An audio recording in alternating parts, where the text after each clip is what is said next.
Welcome to the Bald Brad Show. Our lead story of the day is regarding President Joe Biden finally visiting the border wall. It's just taken the man 2 years, folks, but we've been talking about it for that long as well. Going back to even COVID days. If you recall, we talked about stories where they were jamming 400, 450 people into pods at the southern border that were only supposed to hold like 100 and 150 people. They literally had to ask the CDC to up the quota from 50% to 100% capacity because they didn't have enough space for all these people. And you're going back like 2 years ago. But if you recall, Jen Psaki of the Times said, this is just a challenge. We're going to figure it out. It's Joe Biden's number one issue. He's losing sleep over it.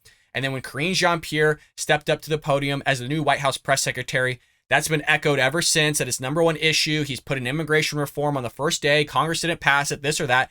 She does nothing but lie, folks, since day one of her doing her job. And the same thing with Circle Back girl Jen Psaki when she did her job. So this White House has done nothing but lie with what's going on at the southern border. And they continue to lie with what's going on at the southern border by cleaning up the mess before Joe Biden ever got there. We got it all for you today, folks. We got clips galore. We're going to take good care of you. But as always, take care of us here on the Bald Brad Show by hitting that like and subscribe button, making sure you're leaving us a nice, short, sweet comment down below. The YouTube algorithm absolutely loves you engaging with the channel. And just take a moment to make sure that YouTube did not go in your profile and change your bell notification icon. Make sure and double check, folks. It actually says all notifications. They are known to do some shady stuff around here. Your help and support would be greatly appreciated. Well, before Joe Biden actually went to the border, this was about a day or two before, Karine Jean-Pierre blatantly lies to the American people. Now, we talk about her lying all the time, you guys. This is one of the worst times I've ever seen her lie since she's been press secretary. I'm just going to allow her to do the talking, or should I say the lying? Let's go ahead and roll it. First of all, it is a top priority. I mean, the president put forth a comprehensive immigration reform on day one. So him doing that first day of office, the first day that he walked into the administration and sat behind the Resolute desk, clearly states that this is a priority for him and will continue to be so. And look, we will continue to call on Congress to act. That will not stop. And look, I also want to just put this in a broader context here. The president inherited a mess because of what the last administration did. We inherited a mess. And, Republicans in Congress made it worse by blocking comprehensive immigration reform. And so what you're seeing from this president is he's acting. He's acting to protect, to continue to protect the border, secure the border, and also deal with irregular migration. That is what he's going to continue to do that. So the enforcement measures we announced yesterday. So as you can imagine, she continues to babble and just go on just like her boss does, not making any coherent thoughts, just lying to the American public left and right. It's so astonishing. And so that was about a Friday or Saturday. He visits the border on Sunday. He goes to the border, and while they're in the air, Karine Jean-Pierre continues to spin this narrative and lie to not just the press, but the American people during a gaggle on Air Force One. Just listen to this audio recording from Fox News here. Well, Tammy, I want to ask you also about these numbers, but I want to take a listen to something that the White House press secretary said on the way to El Paso aboard Air Force One. Take a listen to this. The number of people attempting to cross the border unlawfully in El Paso is now down by over 70%, and that has been since mid-December. Since the president launched the Venezuela parole process, the average daily number of Venezuelans nationals encounter at the border in El Paso alone is now a quarter of what it was prior to the launch. So again, the president's border enforcement measures are working.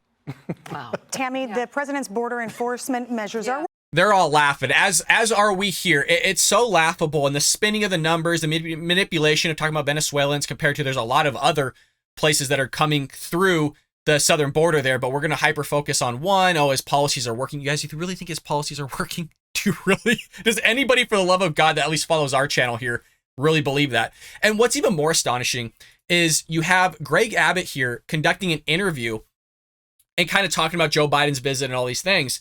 And he mentions how Joe Biden actually never has called him. In 2 years, Joe Biden has never called this man who's been handling this crisis along with Doug Ducey of Arizona for the last 2 years, or at least. And it's astonishing because you just heard Karine Jean-Pierre of, oh, it's his number one issue since the day one. He's done immigration reform. You had Jen Psaki, as I've mentioned, said, oh, well, it's a challenge. We're going to get it all figured out. The president knows about it. He knows what's going on. He's in communication, all these things.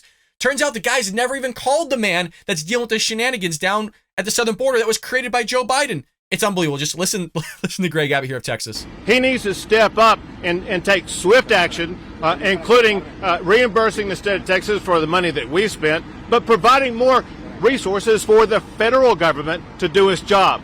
Also, this is for nothing but for show unless it begins to enforce the... We'll continue in one moment. It is literally just for show. Joe Biden was being chauffeured around the border. There's like no immigrants in sight, which is astonishing for a border that has over 250,000 crossings a month. You're looking at 6 to 10,000 a day, and it's astonishing. There's not one in sight. They clean up the streets of El Paso in 24 hours, literally deporting people, getting them off. The streets have never been cleaner down there in like the last 2 years. So Joe Biden has shown some smuggling stuff and how they hide narcotics. That's all he was shown. Nothing actually went on down there other than Greg Abbott handing him a piece of paper that will get him hopefully to solve this issue. But what a freaking gong show going on. It's like as if you're going to go around North Korea and they're only going to show you the sites that are the best looking. They're not going to actually show you what's under the hood, what's really taking place in North Korea. Basically the same thing happened here. Joe Biden doesn't have a damn clue. But let's listen to Greg Abbott here. Continue with the shenanigans by the Biden administration. Immigration laws already that exist in the United States of America that are contained in the letter that are provided to the president today. How did the president respond to you? He said he wanted to work with us on it. So he was pretty cordial. He was cordial. Do you expect to meet with him personally? It's not hard being cordial with somebody that has dementia. The dude doesn't even know where he's at. He probably thinks he's on vacation right now. We'll get to the point of him wanting to work with Republicans because it's actually false. They actually stopped Republicans from meeting with Joe Biden at that place. It's wait till we get, I mean, the lying, you guys, I know I say this every week, but really, this whole thing, the lying is so out there in the open, it is head spinning. After this? We'll see what happens. Here's the deal. He's never called me to talk to me about the immigration issue. Now I provided him a letter that provides tangible, concrete solutions that will stop illegal immigration. And I expect him to call to me, and that's what Secretary Mayorkas also said. Urge him in the letter to see the real chaos. What everybody here may already know, and that is that there were thousands of migrants sleeping on the streets in El Paso that have been cleaned up in the past few days. How convenient. And I asked him to go see the areas where we have these mass migration crossings and go visit with the people who own property and live on the border whose lives have been totally disrupted. And as you can imagine, we don't really have evidence if Joe Biden did or didn't do that. I doubt that he would go do that. I mean, Secret Service down there, not vetting everybody, not being able to do it. I mean, there's that whole thing. But you guys, it is astonishing. In 2 years, from an administration that's been saying since day one, every time there's a press briefing, every time somebody talks about this whole thing, it's a main topic. It's his number one issue other than the economy. He's really working on it. He's never even had a phone call with the guy. Are you kidding me? And it's amazing how Joe Biden's like, oh yeah, we're willing to work with you. Well, Texas Republican snubbed by Biden during border visit says White House explanation is insulting. A Texas border congressman said the White House's explanation for why he couldn't attend President Biden's first ever trip to the southern border is insulting and shows the administration is not willing to work with the GOP. They snubbed the guy that's dealing with these shenanigans. He has constituents that he needs to respond to that he's supposed to be a mouthpiece for, and Joe Biden wouldn't even meet with him and get him to get to wherever he's going. But at the same time, he's going to say, well, we're working with everybody. Yeah, we're going to work with you, but you're not making phone calls. You're not actually talking to anybody. Freaking liar. Well, Texas Republican Tony Gonzalez of El Paso, where Joe Biden was at, by the way, where there's this massive bleep storm taking place, was snubbed by the White House on Biden's visit to the district, which covers a large swath of the southern border. A White House spokesperson told Fox News Digital that the snub of Gonzalez was due to space constraints. Space constraints. You're in the middle of a freaking desert.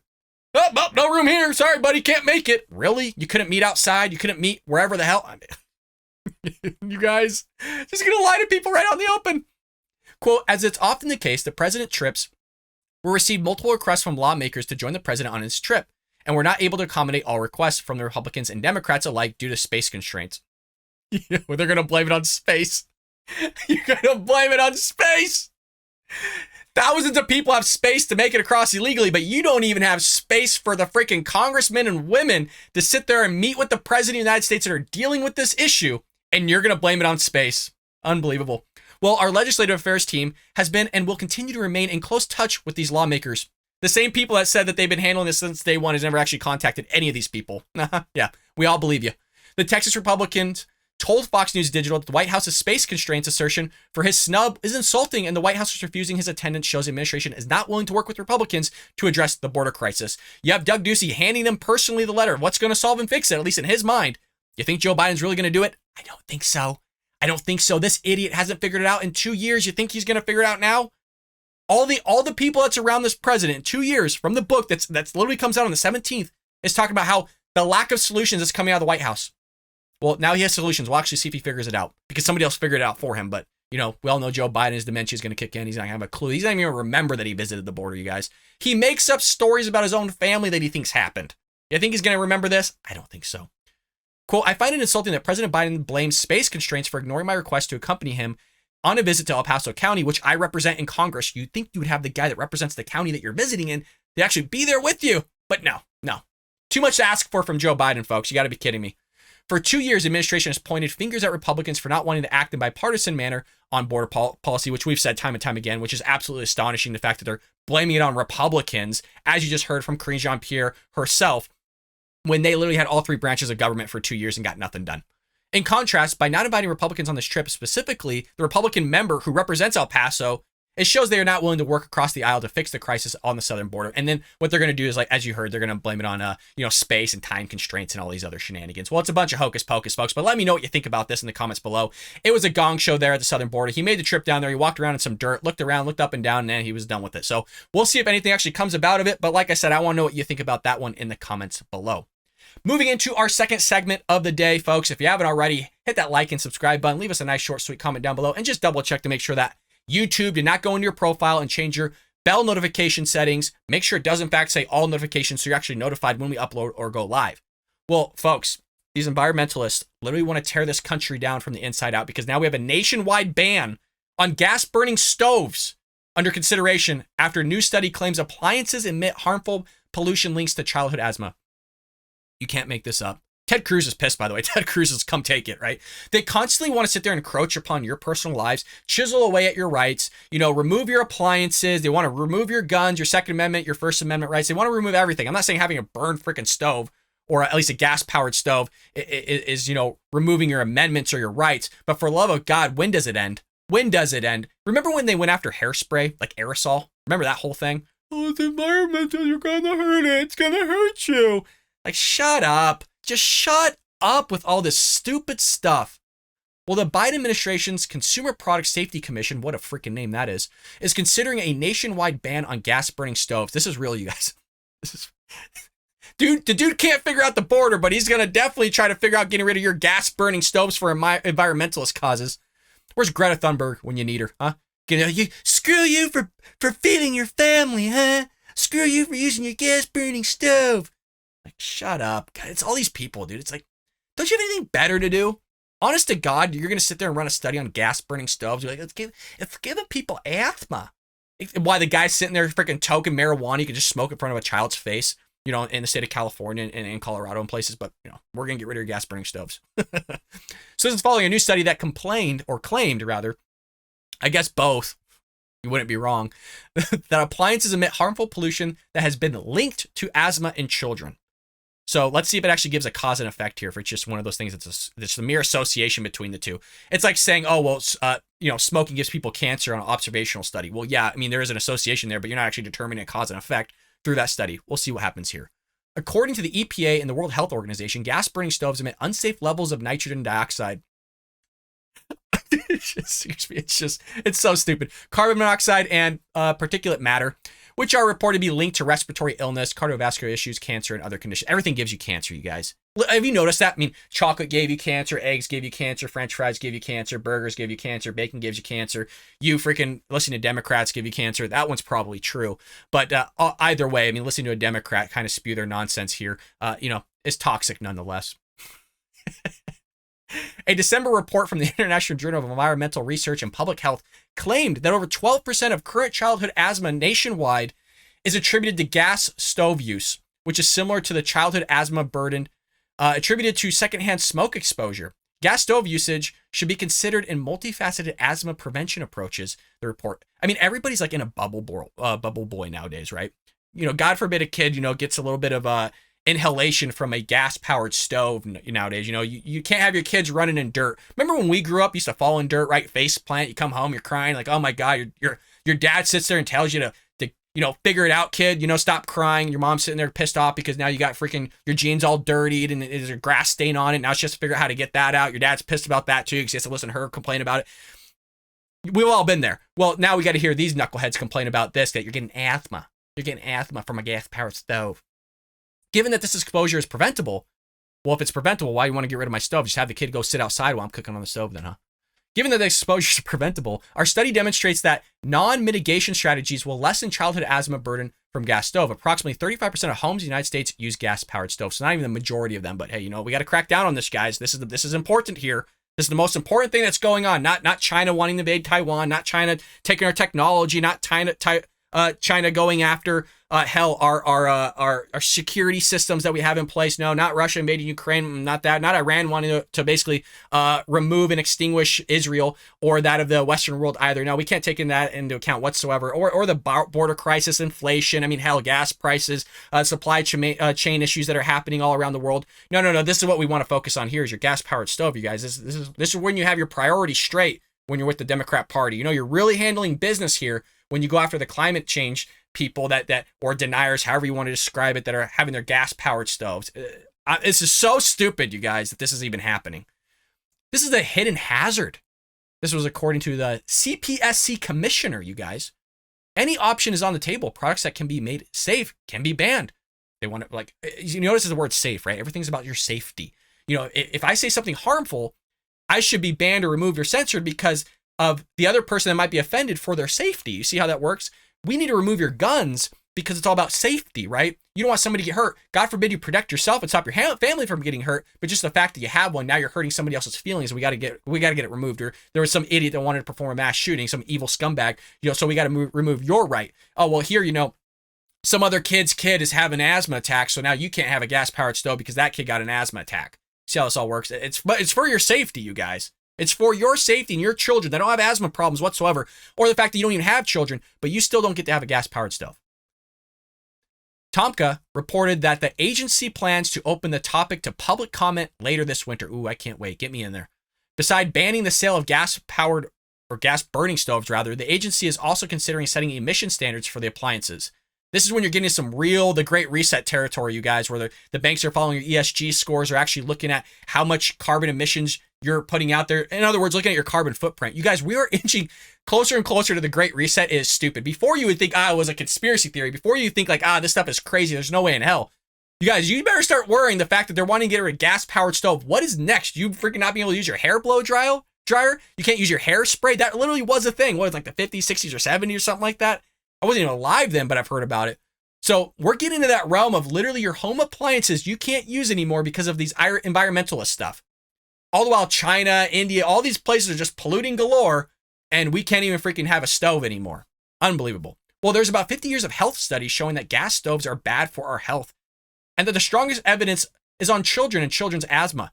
By having a gas connection, we are polluting the insides of our homes. Last month, Democrat lawmakers, of course, it's obviously not going to be Republicans, right? You know it's going to be Democrat.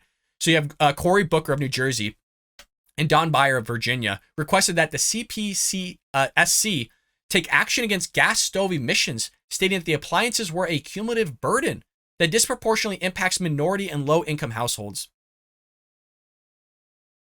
The spin. Oh, because it doesn't affect, supposedly it doesn't affect the rich kids either, or the middle income. It's just, somehow it's disproportionately affecting minority low income households. I'm assuming that's because maybe the low income households have gas powered, or I keep saying gas powered, but gas burning stoves. I mean, I have a gas burning stove. I'm fine.